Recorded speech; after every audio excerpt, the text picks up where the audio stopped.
prepared statement. So, Congressman Blumenauer, co-workers, neighbors and friends, good morning.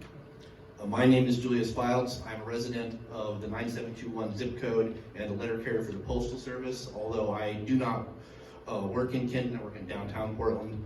I am also active in the letter carrier's local union branch, branch 82. Like many postal customers, I have been appalled by the degradation of mail service that has resulted from this so-called test. On multiple occasions, I have received my neighbor's mail, including bills and packages. I do not blame my fellow carriers for this. Many of them are inexperienced newer employees trying to make the best of it, delivering in unfamiliar neighborhoods, under intense pressure from their bosses, and often in the dark. Rather, I blame the Postal Service because it has created the conditions under which they must work. Like most letter carriers, I am also appalled by the ongoing violations of our union contract that this so-called test has caused, and even more so by this full frontal assault on my fellow carriers' dignity and professionalism as workers. This also is entirely the fault of the Postal Service, which so far has refused to acknowledge that this bad idea of theirs has been an abject failure. It often seems like the Postal Service is a bottomless wellspring of bad ideas.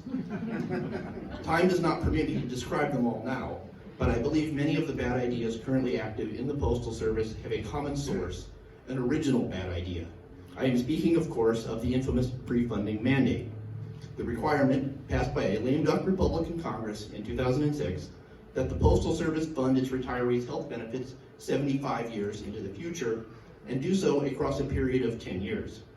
This may not sound unreasonable on the face of things, but no other institution on earth labors under any such requirement to fund benefits for employees who have not yet been hired, indeed, who have not yet even been born. It was intended to create a financial crisis within the Postal Service, and it has succeeded. The Postal Service paid into the fund for a number of years, but it is no longer able to do so. The pre-funding mandate has made it difficult, sometimes impossible, for the Postal Service to borrow money for capital expenditures like new vehicles and new postal facilities. This is how it leads to other bad ideas, like this so-called test, meant to explore ways to save space and money, although in the case of Kenton, it has clearly failed to do either.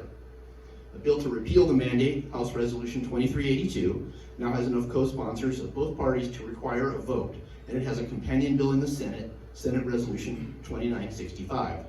I know that you, Congressman, are already a co-sponsor of this bill, so what I ask of you is that you do what you can to see that it gets a vote and that it passes and becomes law. What I ask of the rest of you is that you support our congressman in this, and also our senators, Jeff Merkley and Ron Wyden, in getting the Senate bill passed. Also, please support my fellow letter carriers at Kenton Station during this very difficult time for them. I am counting on you both as a postal customer and as a postal worker. Thank you all for providing me this opportunity.